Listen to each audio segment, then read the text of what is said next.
Firstly, I want to say welcome to everyone, and I'd also like to acknowledge that we are on Bunurong land, and I pay my respects to the elders past, present and emerging. Land never ceded, a history never told, but that's changing, and we're part of that change. Before we start, we're going to find out what Alex has been doing, but we also should explain what BehaviouWorks does, and to do that, I'm going to ask the director, Liam Smith, to explain BehaviouWorks.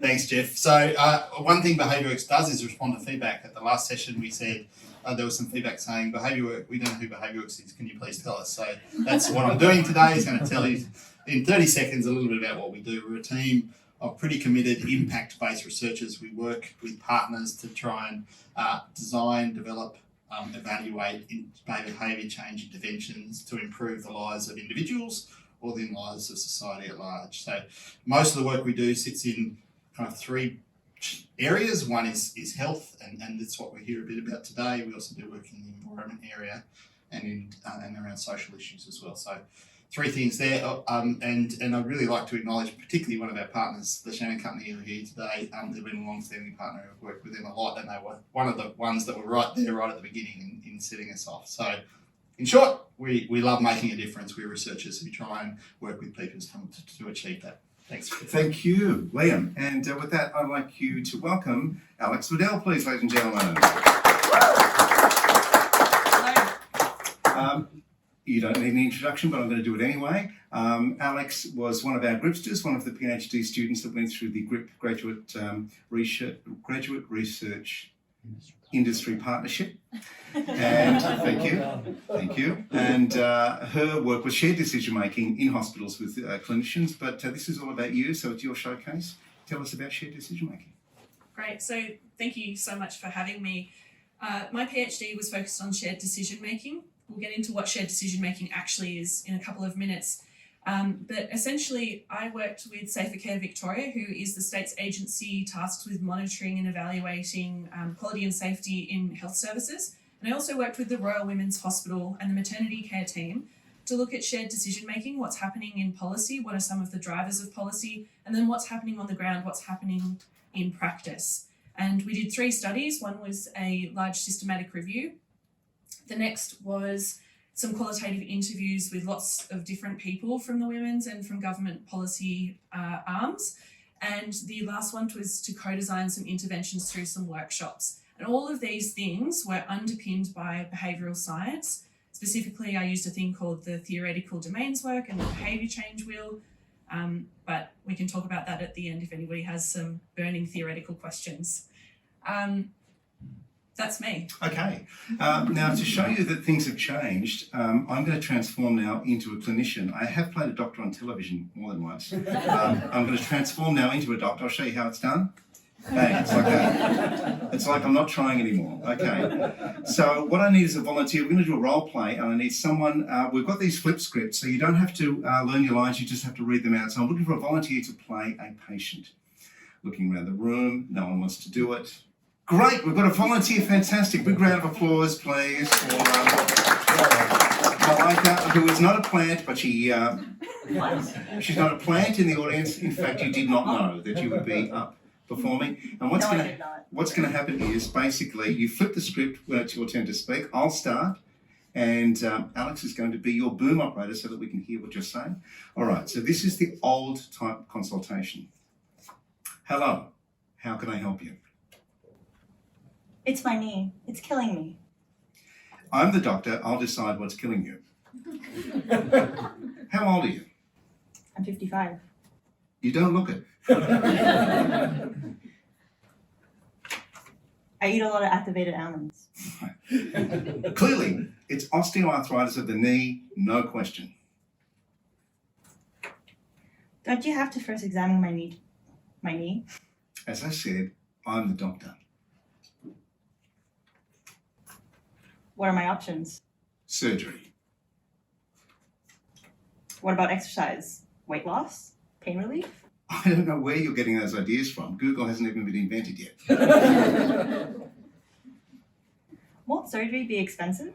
Well, you can't put a price on mobility, but yes, it will cost an arm and a knee. That's a little surgeon joke to build rapport.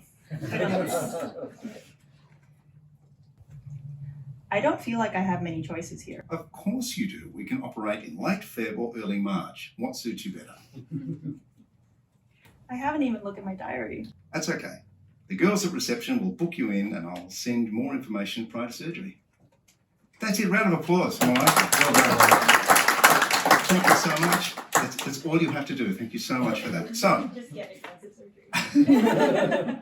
we know that clinicians don't look or sound like that anymore, but there is a basis of truth that often when we're speaking with clinicians, we may feel that we are not 100% in control. So I'm going to ask you to grab your phones now. We're going to do a poll.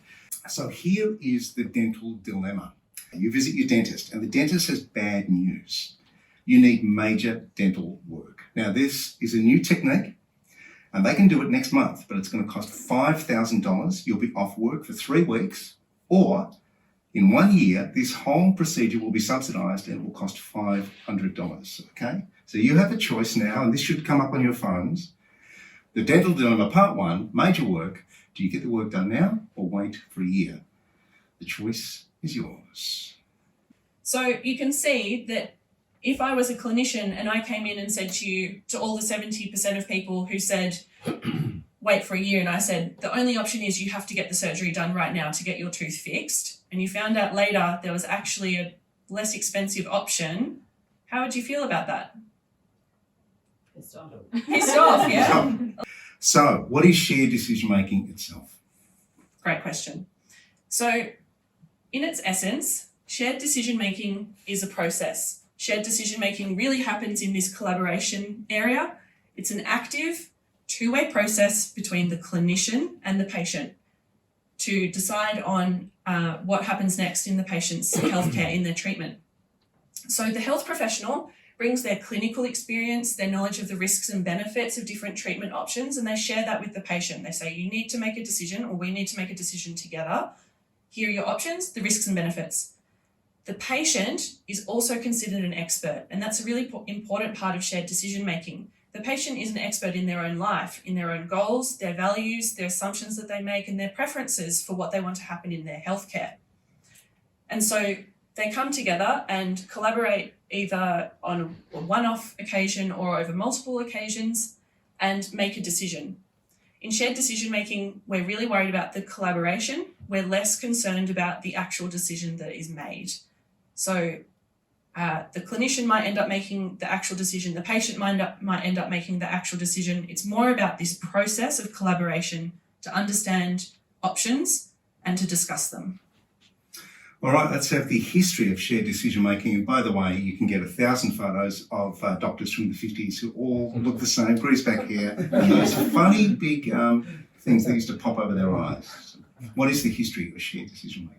So shared decision making was first described in 1959 in a medical textbook. And it was said that doctors should start to think about this because they were coming up with different treatment options for particular conditions. And they found that in a big study in the United States, that certain clinicians or certain areas were having higher rates of one treatment option over other treatment options. And they found out that that was because of clinician preference rather than what the best available evidence was saying about what would actually work. So from there, it really grew over the last 40 years. And in the 1990s, there was a very famous talk at a clinical conference where a patient got up and said a famous quote now in shared decision making, which is, nothing about me without me. And that's the real catch cry for shared decision making. Don't make choices about my body without including me in them. And so in the last decade, shared decision making research has grown exponentially. There's heaps of it around. And the policy in lots of different countries have changed so that now health services have to do shared decision making in practice. But there are a few different barriers and things that get in the way of that actually happening. Okay, so we jump forward to Victoria and explain how Safer Care Victoria came into being. So Safer Care Victoria, as I said, is the state's agency tasked with monitoring and evaluating quality and safety in hospitals. And it came about after a cluster of infant deaths at Dirrawara Health Service up in the northwest of Melbourne. And as part of the report, they found that they needed someone monitoring, a state agency responsible for monitoring the quality and safety of health services. And they're really a collaborator with health services. So they work with them to try and make policies that are going to change practice, to change people's behaviour, and then to help them along the way to implement the policies that they're coming up with and working with them on. As part of the work that they do, they came up with, in consultation and helped by Behaviour Works actually, they came up with the Partnering in Healthcare framework, which is a framework that requires health services to work on one of these 5 domains that are on the screen. And they came up with those domains by talking to a whole lot of consumers or patients and their families and carers, and they spoke to clinicians and they spoke to health service workers and other policymakers. And so over a 5-year period from its inception in 2019, health services have to work on all of these domains. So at one point, all health services in Victoria end up working on shared decision making and implementing it. At the same time, in 2019, the national accreditation standards for hospitals changed, and they require health services to also implement shared decision making. So in Australia, there are accreditors going around to health services, and a part of health service accreditation, they have to prove that they're doing shared decision making. They have to have evidence that it's happening in practice. The problem with that, though, is that shared decision making really comes out of primary and secondary healthcare contexts. So when you go to the GP or contexts where it might be an outpatient clinic, situations where there's sometimes less time pressures, or you might be able to speak with the same clinician a few more times. There's lots of research in that area for how to implement it.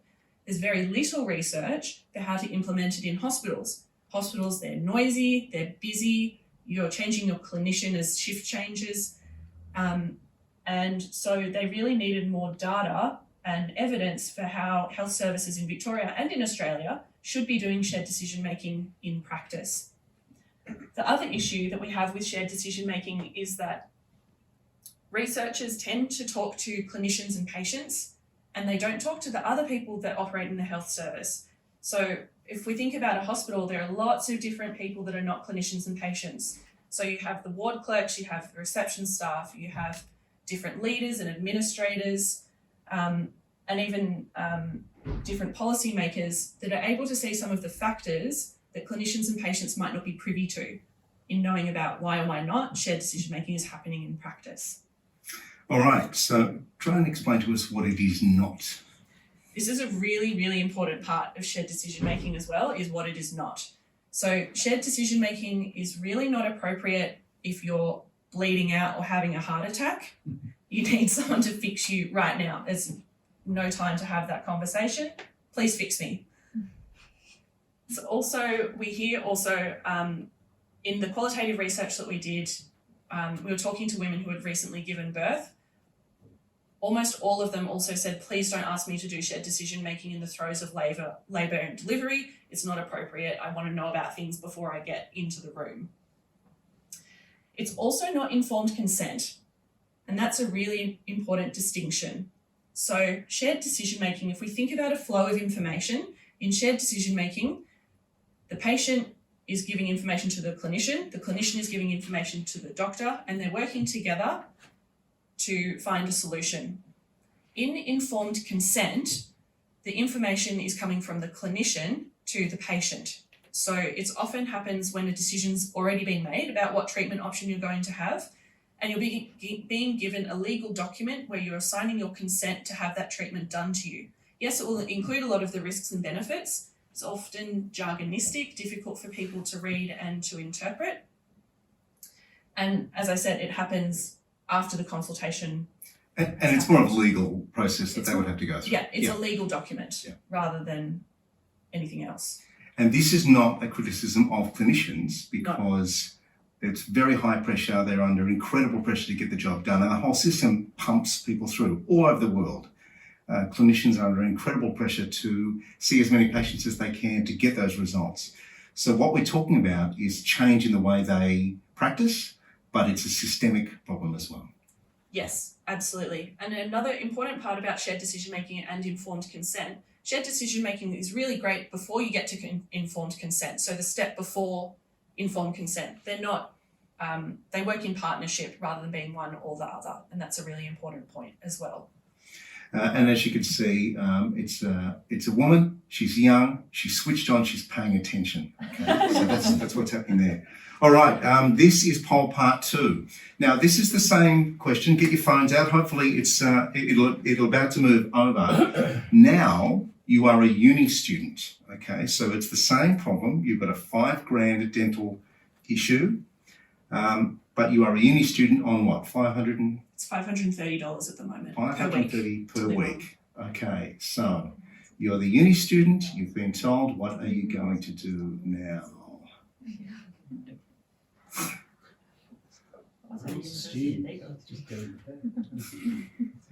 They are all students, that's what the first poll was.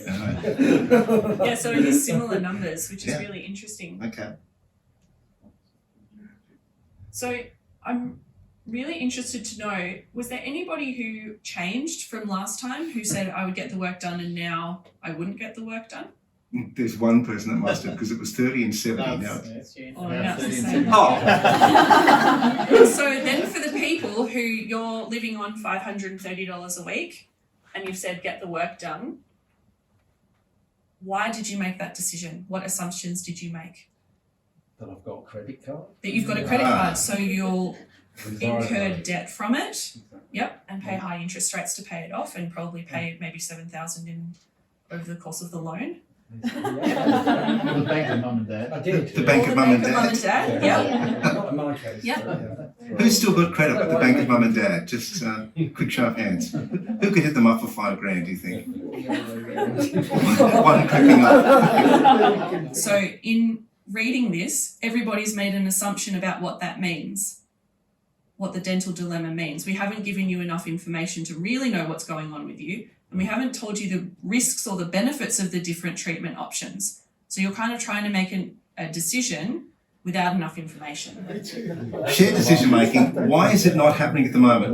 Behavioural science is a lot about barriers and drivers. So what are the barriers to shared decision making? There are a lot of barriers to shared decision making, and they're at the individual, the organisational and the system levels. So if you think about at an individual level for a clinician, what we hear in the research is that clinicians feel that their other clinicians are not doing shared decision making. It's not really part of the culture of how they do care, or they don't have the skills or the experience to be able to do shared decision making. Shared decision making is a skill, and you need to practice and have the expertise to do it. Other barriers are things like it's noisy or busy, or you don't have a private space within a health service to be able to have that conversation. Or as I said earlier, you keep getting different clinicians, and people feel that they aren't able to build trust with their clinician when the clinician is turning over each time. So they have to meet the clinician, explain themselves again, explain who they are. That's really hard for people, especially in maternity care when they're coming through over a 9-month period. Then there are other things at the policy and guideline level. So a lot of the guidelines don't include shared decision making. They're quite stepwise of which decision you should be helping the patient to make, or telling you what decision you have made for the patient when there might be some other options.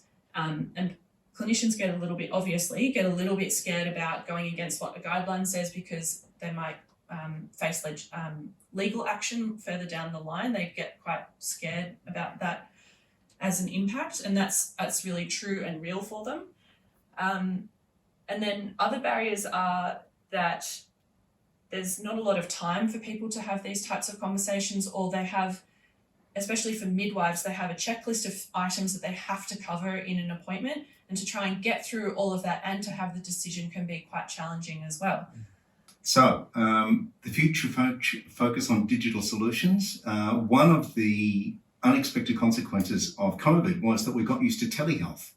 So tell us about Action Lab and the work that you're doing with digital solutions to share decision making. Yes, so this is not my digital solution. This is Action Lab's digital thing, for want of a better word, that they've built, which is called Bakara. So imagine you're a patient and you come to have a telehealth consultation with your clinician.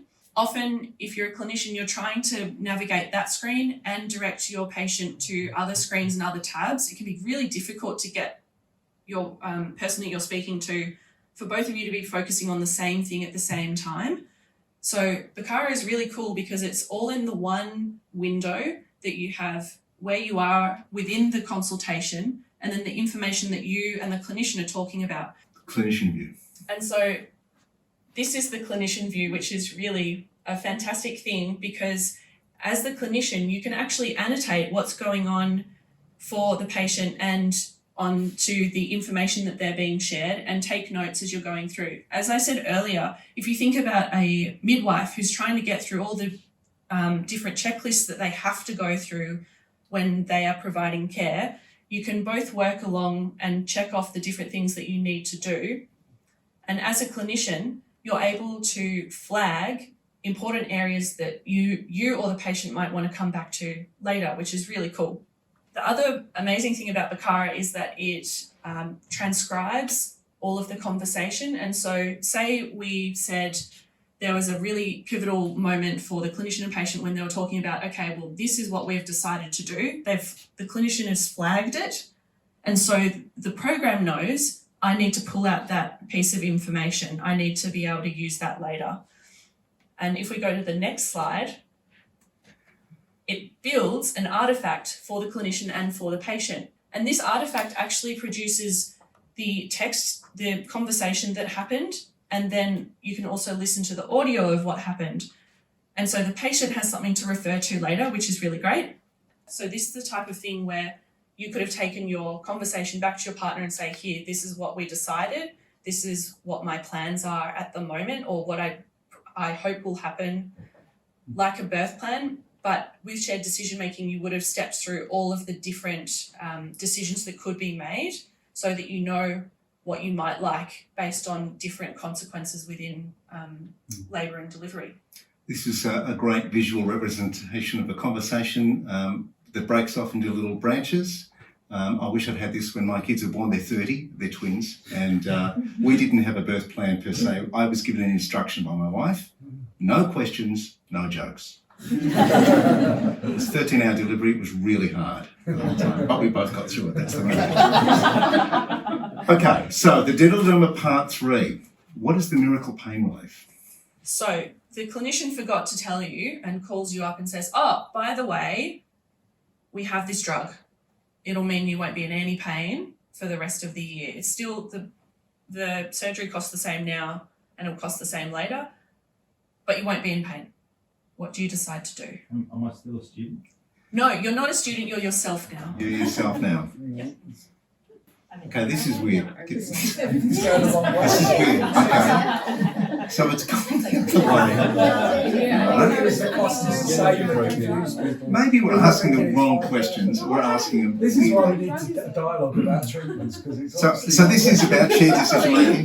It's gone up. More people, despite the fact that it's not going to hurt, are going, no, I want it done now. Why? What changed for people? Why would you get it done now? But what kind of drug is it? Ah, Oh, I don't want to be on opioids for a year. yeah. that's true.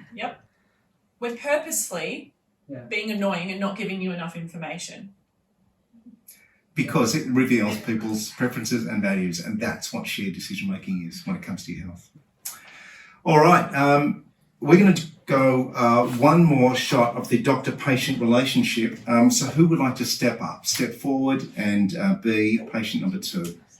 Malika has been, she's done it, she's shown how easy it is. Oh, great, okay, fantastic, do come up. Yeah, okay. You're a 26-year-old Yeah, woman. exactly. No, you're you, okay, right, it's pretty straightforward. I'll have you face the front, you can't turn the card and do that. I'll go first, here we go. Let's go. Hello, how can I help you? It's my knee, doctor. It's killing me. Hey, call me Geoff. Right. I've just run some tests and it looks like it's osteoarthritis of the knee. Right. Well, what are my options? Well, there are a few. There's exercise combined with weight loss and pain relief. If pain does persist, we may have to consider surgery. Surgery. Well, I'm not really good with general anaesthetic. Is there a risk of complications? Not for the surgeon. Little joke there to build rapport. I'm going to a wedding in February, so I'd rather avoid surgery if I can. Okay, well, let's see if we can conservatively manage the pain and try physiotherapy to begin with. Thank you, doctor. This is what I call shared decision making. It's Geoff. Take care. Well done. Congratulations. Budding acting career right there. Again, it's not going to be as simple as that, but that's a demonstration of how you can genuinely talk to the clinician and the patient together to come up with a shared decision making, share the options, and find out what is important for the patient. All right, so what's tonight's takeaway? What do we need to know? At some moment in your life, you'll interact with the healthcare service, with the healthcare system, and it's really important to know that it is your right to be included in decisions about your care. That's the most important takeaway that I hope everybody can take from tonight, that you can ask what your options are and you can participate in decisions about your care. The next thing is that shared decision making, it's not just a nice to have anymore. It's not a fluffy thing that we've got on the side. It's enshrined in policy. It's enshrined in your rights as a patient in many different countries. And policy is essentially forcing health services to do it in practice. So we really need to have better evidence for what works and how to get shared decision making to actually happen in practice. There needs to be a whole lot more research, especially in hospitals, for what works, how it works, and why it works. The final thing is that it's not just clinicians and patients. The health system is so broad. There are policymakers, there are researchers, there are people that work at the different health services that are not clinicians and patients, and everybody needs to be involved. It's a big cultural shift, it's a big change, but it's definitely happening. And with that, so we can thank Alex. Thank you so much.